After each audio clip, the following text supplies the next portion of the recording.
Hello friends, स्वागत है आपका मेरे YouTube चैनल हिंदी कानूनी जानकारी में। आज हम बात करेंगे सीआरपीसी की धारा 125 के बारे में। यदि आप सीआरपीसी से रिलेटेड पिछली धाराओं का अध्ययन करना चाहते हैं तो आप यहां पर क्लिक करें। आई बटन पर क्लिक करेंगे तो यहां से आपको सीआरपीसी के पिछले वीडियो मिल जाएंगे। हम बात करते हैं सीआरपीसी की धारा 125 के बारे में। ये कहती है पत्नी, संतान और माता पिता के भरण पोषण के लिए आदेश। यानी कि कोई व्यक्ति अपने माता पिता का भरण पोषण नहीं करता है, अपनी पत्नी का भरण पोषण नहीं करता है, अपनी संतान का भरण पोषण नहीं करता है, अवयस्क संतान का या ऐसी संतान का जो किसी कारण से विकलांग है, चाहे वह मानसिक विकलांग है या किसी भी प्रकार से विकलांग है और जो अपना भरण पोषण करने में सक्षम नहीं है, ऐसी किसी संतान के लिए, पत्नी के लिए या माता पिता के लिए जो व्यक्ति भरण पोषण करने से इनकार करता है या भरण पोषण करने में उपेक्षा करता है, तो सीआरपीसी की धारा 125 के अंतर्गत उस व्यक्ति को इस प्रकार से आदेशित किया जा सकता है कि वह अपने माता पिता का, अपनी पत्नी का या अपनी संतान का जो अपना भरण पोषण करने में असमर्थ हैं, इन सभी का भरण पोषण करने के लिए दायित्वाधीन है और उसे भरण पोषण करने की अपेक्षा की जाती है। और इसीलिए सीआरपीसी की धारा 125 में भरण पोषण के आदेश किए गए हैं। किस किस प्रकार से आदेश किए गए हैं इस संबंध में हम चर्चा कर रहे हैं, है ना। तो इसके बारे में हम चर्चा करते हैं। नंबर 1, यदि पर्याप्त साधनों वाला कोई व्यक्ति, पर्याप्त साधनों वाला यानी कि जो अच्छा कमाता हो और जिसके पास पर्याप्त साधन हो और जो भरण पोषण करने में सक्षम हो, वह व्यक्ति। नंबर का, अपनी पत्नी का जो अपना भरण पोषण करने में असमर्थ है। पॉइंट नंबर का, अपनी धर्मज या अधर्मज संतान का, अवयस्क संतान का, चाहे वह विवाहित हो या अविवाहित हो, जो अपना भरण पोषण करने में असमर्थ है। अब इसमें एक बात आ रही है, अधर्मज संतान और धर्मज संतान। तो धर्मज संतान कौन है और अधर्मज संतान कौन है? तो यहां पर यह देखना पड़ेगा कि जो वैध संतान है वो धर्मज संतान की श्रेणी में आएगी और जो अवैध संतान है वो अधर्मज श्रेणी में आएगी। अवैध संतान कौन होगी? ऐसी संतान जो पत्नी के द्वारा उत्पन्न किए गए बच्चे जो होते हैं वो धर्मज संतान कहलाएंगे। यहाँ वैध और अवैध तो कुछ होता ही नहीं है, संतान है तो धर्म से उत्पन्न हुई या अधर्म से उत्पन्न हुई। तो धर्मज संतान वे जो पति पत्नी की शादी के माध्यम से वैध रूप से पत्नी के माध्यम से जो उत्पन्न संतान है वह जो है धर्मज संतान की श्रेणी में आएगी। लेकिन कोई संतान रखेल के माध्यम से उत्पन्न हुई है या किसी स्त्री के माध्यम से उत्पन्न हुई है, किसी संबंध जो अवैध संबंधों के माध्यम से उत्पन्न संतान है, वो संतान जो है अधर्मज संतान की श्रेणी में आएगी। तो अधर्मज संतान और धर्मज संतान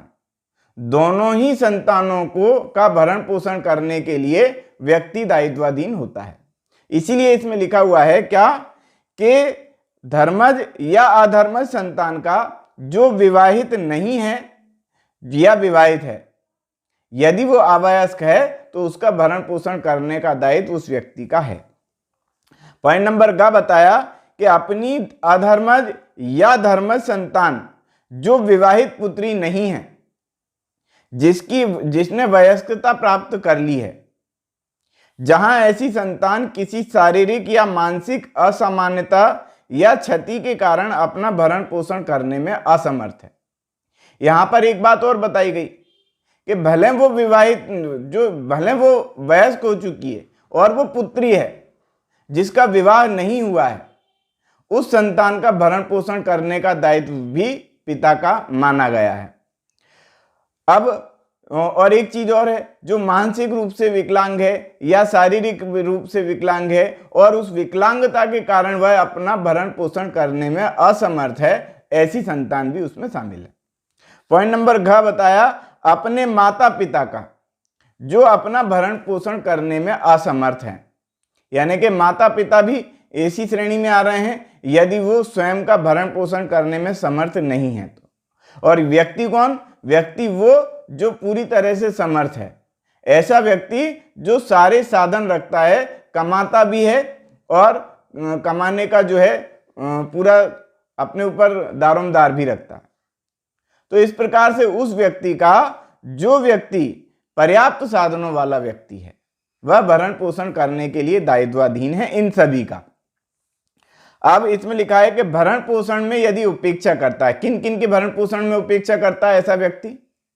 माता पिता के भरण पोषण में, पत्नी के भरण पोषण में, धर्मज और अधर्मज संतानों के भरण पोषण में, या अविवाहित पुत्री के भरण पोषण के संबंध में, चाहे वह अवयस्क हो चाहे वह वयस्क हो, या फिर ऐसे पुत्र के संबंध में जो मानसिक रूप से या शारीरिक रूप से या किसी भी कारण से विकलांग होने के कारण स्वयं का भरण पोषण करने में असमर्थ हैं। तो उन सभी के लिए ये दायित्वाधीन है। यदि वह भरण पोषण करने में उपेक्षा करता है या भरण पोषण करने से इनकार करता है तो प्रथम वर्ग मजिस्ट्रेट, यहां पर यह भी बता दिया कि कौन सा न्यायालय उसको जो है ऐसा आदेश कर सकेगा। तो प्रथम वर्ग मजिस्ट्रेट ऐसी अपेक्षा या इनकार से के साबित होने पर ऐसे व्यक्ति को यह निर्देश दे सकता है कि वह अपनी पत्नी या ऐसी संतान, माता पिता के भरण पोषण के लिए ऐसी मासिक दर से, जिसे मजिस्ट्रेट ठीक समझे, मासिक भत्ता दे और उस भत्ते के संदाय ऐसे व्यक्ति को करे जिसको संदाय करने का मजिस्ट्रेट समय समय पर निर्देश दे। यहां पर हम एक बात और ध्यान देंगे कि सीआरपीसी की धारा 125 में पहले ये लिखा हुआ था कि 500 रुपए से अनधिक के लिए, यानी कि पहले ये जो इसमें संशोधन हुआ है, संशोधन कब हुआ है? इसमें संशोधन हुआ है 2001 में। तो 2001 के पहले ये था कि 500 रुपए तक का महीना जो है बांध दिया जाता था। 500 रुपए से ज्यादा तक का महीना नहीं बांधा जाता था, 500 रुपए तक का भरण पोषण के लिए आदेश किया जा सकता था। लेकिन 2001 में संशोधन हुआ इसमें, और उसमें यह लिख दिया गया कि ऐसी मासिक दर से जिसे मजिस्ट्रेट ठीक समझे, यानी कि मजिस्ट्रेट को लगता है कि 5,000 रुपये महीने अपने को दिलवाना चाहिए तो मजिस्ट्रेट 5,000 रुपये महीने भरण पोषण का आदेश कर सकता है। मजिस्ट्रेट को लगता है कि 10,000 दिलवाना चाहिए तो 10,000 का आदेश कर सकता है। यानी कि मजिस्ट्रेट के विवेक पे डिपेंड करता है। लेकिन मजिस्ट्रेट का विवेक भी तभी डिपेंड होगा जब कोई व्यक्ति इतना सक्षम हो। मान लेते हैं कि किसी व्यक्ति की तनख्वाह 5,000 है, अब ऐसे समय में वो अपने माता पिता का या पत्नी का या किसी का भी भरण पोषण करे तो भाई उसके लिए भी तो खर्चा चाहिए। अब न्यायालय आदेश कर दे कि नहीं साहब आप 5,000 रुपये महीने दो, तो न्यायालय ऐसा आदेश तभी करेगा जब न्यायालय को ये लगेगा कि ये व्यक्ति इतना कमा रहा है। कोई व्यक्ति 1 लाख रुपए महीने कमाता है, तब ऐसे समय में न्यायालय जो है उस अनुसार भरण पोषण के लिए आदेश कर सकता है। यानी कि जितना वो कमा रहा है उसकी कमाने की निर्भरता पर और इस प्रकार से पत्नी के खर्चों पर या माता पिता के खर्चों को देखते हुए ऐसा आदेश किया जा सकता है जितना कि न्यायालय ठीक समझे। पहले ये 2001 के पहले 500 रुपए से ज्यादा नहीं किया जा सकता था, लेकिन इसमें अब इस प्रकार का आदेश कर दिया गया कि न्यायालय को ठीक लगे जैसा वो आदेश करे। परंतु यहां पर एक परंतु भी दिया है, परंतु मजिस्ट्रेट खंड खा में निर्दिष्ट अवयस्क पुत्री के पिता को यह निर्देश दे सकता है कि वह उस समय ऐसा भत्ता दे जब तक कि वह वयस्क नहीं हो जाती है। यदि मजिस्ट्रेट का समाधान हो जाता है कि ऐसी अवयस्क पुत्री के यदि वह विवाहित हो तो पति के पास पर्याप्त साधन नहीं है। कहने का मतलब यहां पर यह बताया कि कोई अवयस्क पुत्री है जिसका विवाह कर दिया गया है और जिसका पति जो है वो पर्याप्त साधनों वाला व्यक्ति नहीं है, पति जो है कमाने में असमर्थ है, तब ऐसे समय में जब तक पुत्री वयस्क नहीं हो जाती है तब तक उस व्यक्ति का दायित्व है, जो पर्याप्त साधनों वाला व्यक्ति है, अपनी पुत्री का वह भरण पोषण करे, चाहे वह विवाहित हो लेकिन वो अवयस्क है और उसका पति जो है पर्याप्त साधनों वाला व्यक्ति नहीं है, वो असमर्थ व्यक्ति है ऐसे समय में। तो अब अगला परंतु भी इसमें दिया है कि परंतु यह और की क्या कि कार्रवाई लंबित रहने की अवधि में मजिस्ट्रेट अंतरिम भरण पोषण के लिए इस उपधारा के अंतर्गत उस व्यक्ति को उसकी पत्नी की या संतान या माता अथवा पिता को भत्ता, मासिक भत्ता देने एवं उस कार्रवाई के लिए व्यय के लिए मजिस्ट्रेट उचित समझे देने के निर्देश दे सकता है। यानी कि यहां पर यह बताया गया, इस परंतु में यह बताया गया कि यदि किसी व्यक्ति ने भरण पोषण के लिए कोई कार्रवाई किसी व्यक्ति पर कर दी है कि साहब ये मेरा बेटा है और ये मेरा भरण पोषण नहीं कर रहा है और मैं इससे भरण पोषण प्राप्त करने का अधिकारी हूं। अब यहां पर उसने कार्रवाई कर दी, लेकिन कार्रवाई लंबित रहने के दौरान, यानी कि जब तक कार्रवाई चल रही तब तक क्या होगा उस व्यक्ति का, मान लो कार्रवाई तो साल भर चल सकती, कोर्ट में जो है मामला है वो तो साल भर चल सकता है, तो साल भर तक ऐसे व्यक्ति के भरण पोषण का क्या होगा, तो ऐसे समय में न्यायालय जो है अंतरिम आदेश कर सकता है। अंतरिम आदेश करने का मतलब ये है कि जब तक कार्रवाई चल रही है तब तक का ये खर्चा आप दोगे, तो वो आदेश कर सकता है, वो उस भरण पोषण का आदेश कर सकता है न्यायालय। साथ में ही इस प्रकार का आदेश भी कर सकता है कि भैया ये कार्रवाई जो चल रही है इस कार्रवाई में भी तो खर्चा हो रहा है, तो इस कार्रवाई के जो खर्चा हो रहा है उस खर्चे का दायित्व भी उस व्यक्ति को सौंपा जा सकता है जो पर्याप्त साधनों वाला व्यक्ति है और जो भरण पोषण करने के लिए दायित्वाधीन है। ऐसे व्यक्ति के ऊपर ऐसा भार भी सौंपा जा सकता है कि भैया न्यायालय का खर्चा भी आपको ही देना है और इनके रहने खाने उठने बैठने सोने इन सब की व्यवस्था भी आपको ही करनी है, तो उसके लिए जो खर्चा लगेगा वो आपको ही देना है। तो इस प्रकार से यहाँ पर अंतरिम भरण पोषण के लिए, अंतरिम भरण पोषण का मतलब जब तक कि न्यायालय में प्रक्रिया चल रही है तब तक की जो कार्रवाई में खर्चा लगेगा या भरण पोषण में जो खर्चा लगेगा उसको बोलेंगे अंतरिम भरण पोषण। तो अंतरिम भरण पोषण के आदेश भी न्यायालय कर सकता है। इस प्रकार से यहाँ पर बताया। एक परंतु और इसमें बताया गया जो नया जोड़ा गया है कि परंतु यह और कि द्वितीय परंतु के अधीन अंतरिम भरण पोषण की कार्रवाई संबंधी खर्चों के लिए मासिक भत्ते संबंधी उस व्यक्ति की प्रार्थना पर जहां तक संभव हो सूचना की तामील के 60 दिवस के अंदर निपटान होना चाहिए। यानी कि ऐसा निपटान जो है अंतरिम भरण पोषण का जो आदेश है वो 60 दिवस की अवधि के अंदर किया जाना चाहिए, ये और यहां पर बताया गया। अगला पॉइंट इसमें दिया है, स्पष्टीकरण में दिया है कि इस अध्याय के प्रयोजन के लिए, यानी कि धारा, ये अध्याय कौन सा है, ये अध्याय है 9, तो अध्याय 9 के प्रयोजन के लिए क्या, नंबर का अवयस्क, यानी अवयस्क कौन होगा ये बता दिया गया है कि अवयस्क ऐसा व्यक्ति है, अवयस्क से ऐसा व्यक्ति अभिप्रेत है जिसके बारे में भारतीय वयस्कता अधिनियम 1875 के उपबंधों के अधीन यह समझा जाता है कि उसने वयस्कता प्राप्त नहीं की है।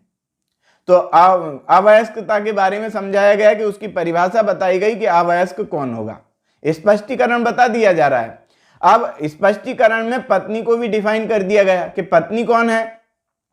तो यहां पर यह बता दिया गया कि पत्नी के अंतर्गत ऐसी स्त्री भी है जिसने अपने पति से विवाह विच्छेद कर लिया है या जिसने अपने पति से विवाह विच्छेद कर लिया है, यानी कि या तो पत्नी ने या पति ने, दोनों में से किसी ने विवाह विच्छेद कर लिया है, और जिसने पुनर्विवाह नहीं किया है, यानी कि जिसने दोबारा से विवाह नहीं किया है, ये व्यक्ति अभिप्रेत हैं। पत्नी वो मानी जाएगी जिसने विवाह विच्छेद कर लिया है लेकिन दोबारा से उसने शादी नहीं की, ऐसी व्यक्ति को पत्नी माना गया इस अध्याय के अंतर्गत। वैसे पत्नी की परिभाषा अलग मानी जा सकती है, लेकिन इस अध्याय में पत्नी को इस प्रकार से डिफाइन किया गया। अब पॉइंट नंबर 2 बताया गया कि भरण पोषण अथवा अंतरिम भरण पोषण। देखो, भरण पोषण और अंतरिम भरण पोषण दोनों की बात की जा रही है। भरण पोषण यानी कि न्यायालय आदेश कर दे उसके बाद का भरण पोषण, और अंतरिम भरण पोषण तब न्यायालय तब आदेश करे जबकि कार्रवाई लंबित है, कार्रवाई चल रही है। तो भरण पोषण अथवा अंतरिम भरण पोषण संबंधी भत्ते, कार्रवाई संबंधी खर्चे आदेश की तारीख से जैसा आदेश हो, प्रार्थना की तारीख से भरण पोषण अथवा अंतरिम भरण पोषण संबंधी भत्ते, खर्चे, संबंधित अन्य खर्चे जैसी भी स्थिति हो संदेह होगा। यानी कि वो भरण पोषण देना होगा उस व्यक्ति को उस तारीख से, किस तारीख से, जब न्यायालय तारीख डिफाइन करे कि न्यायालय बताए कि फलानी तारीख से आपको खर्चा देना। या तो ऐसा आदेश, न्यायालय द्वारा दिया गया ऐसा आदेश आवेदन के दिनांक से माना जा सकता है, या न्यायालय ने जो आदेश किया है उस दिनांक से ऐसा आदेश माना जा सकता है कि उस दिनांक से आपको भरण पोषण देना है। इस प्रकार से अब पॉइंट नंबर 3 दिया गया है कि यदि कोई व्यक्ति जिसे आदेश दिया गया हो उस आदेश के अनुपालन करने में पर्याप्त कारण के बिना असफल रहता है, यानी कि भरण पोषण का आदेश न्यायालय ने कर दिया, अब वह व्यक्ति जिसको भरण पोषण करने का दायित्व है और पर्याप्त साधनों वाला व्यक्ति है, वह जो है भरण पोषण नहीं कर रहा है, यानी कि भरण पोषण करने में वह असफल रहता है, तो उस आदेश के प्रत्येक भंग के लिए ऐसा कोई मजिस्ट्रेट देय रकम ऐसी रीति से उद्ग्रहित किए जाने के लिए वारंट जारी कर सकता है। फिर वो वारंट जारी करेगा न्यायालय यदि कोई व्यक्ति असफल रहा तो जैसी रीति से जुर्माने उद्ग्रहित करने के लिए उपबंधित है, यानी कि जुर्माना जिस प्रकार से वसूला जाता है बिल्कुल उसी प्रकार से भरण पोषण की वसूली की जाएगी न्यायालय के द्वारा, ये बताया गया। और उस वारंट के निष्पादन के पश्चात प्रत्येक माह न चुकाए गए भरण पोषण अथवा अंतरिम भरण पोषण संबंधी कार्रवाई, संबंधित खर्चे जैसी भी स्थिति हो, या उसके किसी भाग के लिए ऐसे प्रत्येक व्यक्ति को 1 मास तक की अवधि के लिए अथवा उससे पूर्व चुका दिया गया हो तो चुका देने के समय के लिए कारावास का दंडादेश दे सकता है। यानी कि 1 महीने यदि किसी व्यक्ति ने भरण पोषण नहीं दिया है तो उसको 1 महीने तक की सजा दी जा सकती है। किसी व्यक्ति ने 2 महीने तक का यदि भरण पोषण नहीं किया है तो उसको 2 महीने तक की सजा दी जा सकती है। किसी ने यदि 6 महीने तक भरण पोषण नहीं किया, भरण पोषण के आदेश होने के पश्चात 6 महीने तक वह जो है भरण पोषण करने में असफल रहा तो उसको 6 माह तक की सजा दी जा सकती है, यानी कि प्रत्येक व्यतिक्रम पर 1 माह की सजा, यानी हर महीने यदि नहीं दे रहा है व्यक्ति तो हर महीने के हिसाब से एक महीने की सजा डिफाइन कर दी जाएगी। इस प्रकार से यहाँ पर ये बताया गया। लेकिन यहाँ पर एक चीज और बताई गई है कि परंतु इस धारा के अधीन देय किसी रकम की वसूली के लिए कोई वारंट तब तक जारी न किया जाएगा जब तक उस रकम को उद्ग्रहित करने के लिए उस तारीख से जिसको वह देय है 1 वर्ष की अवधि के अंदर न्यायालय में आवेदन नहीं किया जाता है। यानी कि कोई व्यक्ति जिसको न्यायालय ने यह आदेश कर दिया है कि आप जो है इस व्यक्ति को भरण पोषण दें, यानी कि इतना भत्ता बांध दिया उसको कि इतने रुपए महीने आपको देना है, लेकिन वह व्यक्ति जिसको ऐसा भत्ता बांध दिया गया है यदि उस व्यक्ति को पर्याप्त साधनों वाला वह व्यक्ति यदि रकम का भुगतान नहीं करता है, भरण पोषण नहीं देता है, तो ऐसे समय में वह व्यक्ति 1 साल के अंदर अंदर कार्रवाई कर सकता है। अब 1 साल बाद यदि वो कार्रवाई करना चाहे तो उसको 1 साल पहले तक की रकम मिल सकती है। यदि मान लेते हैं अब 10 साल हो गए, मान लो अब तो 10 साल यदि हो गए ऐसे व्यक्ति को, तब ऐसे समय में वो 10 साल बाद न्यायालय में जाए कि साहब मेरे को तो भरण पोषण इस व्यक्ति ने दिया ही नहीं है, जबकि न्यायालय ने 10 साल पहले आदेश कर दिया। तो न्यायालय ये चीज नहीं देखेगा, न्यायालय ये देखेगा कि यदि व्यक्ति ने भरण पोषण नहीं किया है तो क्या उस व्यक्ति ने 1 साल के अंदर कोई कार्रवाई की है। यदि 1 साल के अंदर कार्रवाई नहीं की है तो फिर न्यायालय में इस प्रकार के आदेश नहीं किए जाएंगे कि उसको जेल भेज दिया जाएगा कि प्रत्येक महीने के लिए आपको जेल भेजा जाए। ऐसे तो हर व्यक्ति यदि ये करना चाहे तो 15 साल तक भरण पोषण नहीं किया किसी ने, 15 साल बाद वो न्यायालय में चला जाए कि मेरा तो साहब भरण पोषण नहीं किया, और हर महीने के हिसाब से उसको सजा दें तो उसको तो 15 साल की सजा हो जाए। तो ऐसे समय में ऐसा नहीं किया जा सकता है। 1 साल तक यदि कोई व्यक्ति भरण पोषण के आदेश होने के बाद भी कार्रवाई नहीं करता है तो फिर ये नहीं माना जाएगा, फिर इस प्रकार के वारंट जारी नहीं किए जाएंगे कि उसको जो है भरण पोषण के लिए दायित्वाधीन माना जाए।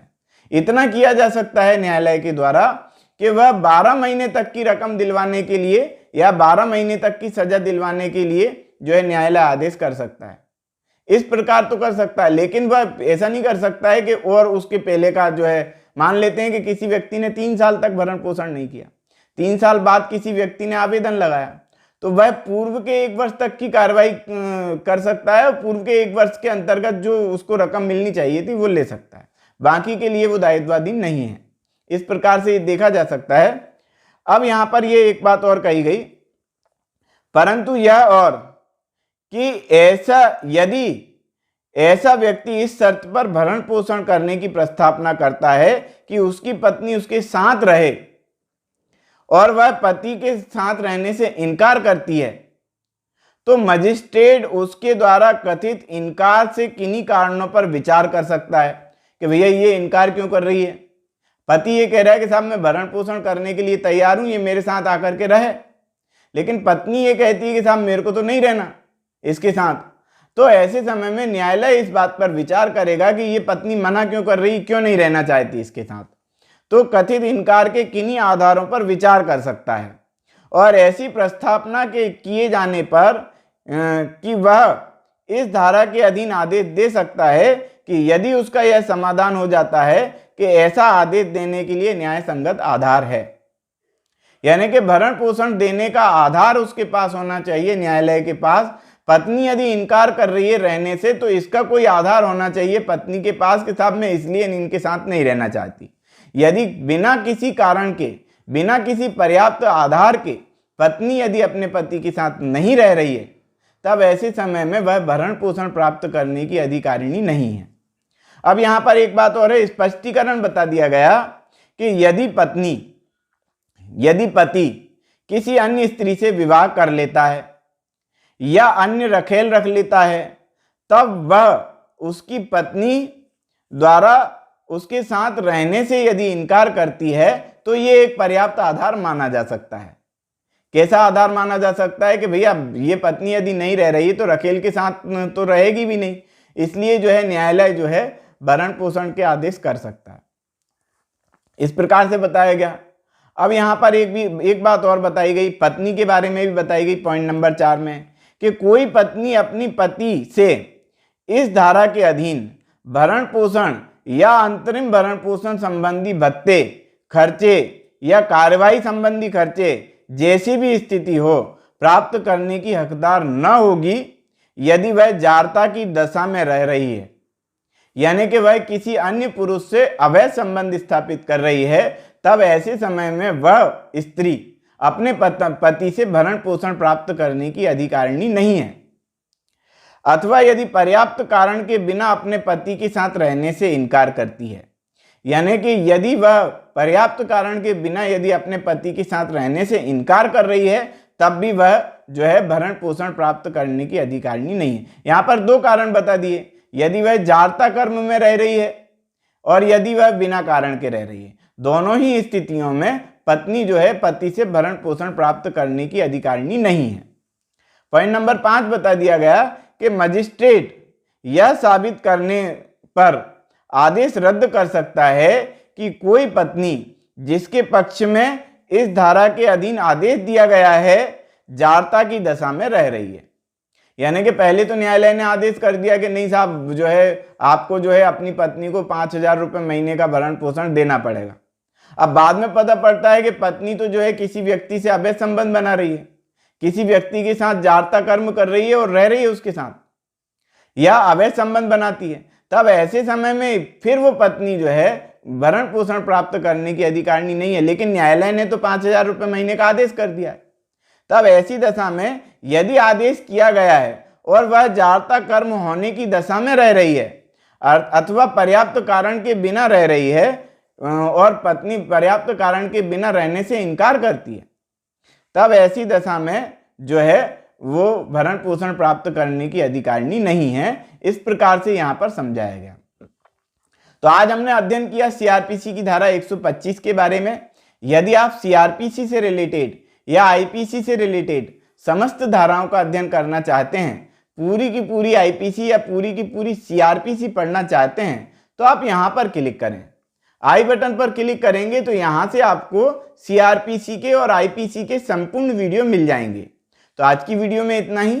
वीडियो यदि आपको पसंद आया हो तो वीडियो को लाइक करें, शेयर करें, कमेंट्स करें, और यदि आपने हमारे चैनल को अभी तक सब्सक्राइब नहीं किया है तो चैनल को सब्सक्राइब कर लें, बेल आइकॉन प्रेस कर दें ताकि अगली वीडियो का नोटिफिकेशन आपको मिल सके। ये वीडियो देखने के लिए बहुत बहुत धन्यवाद।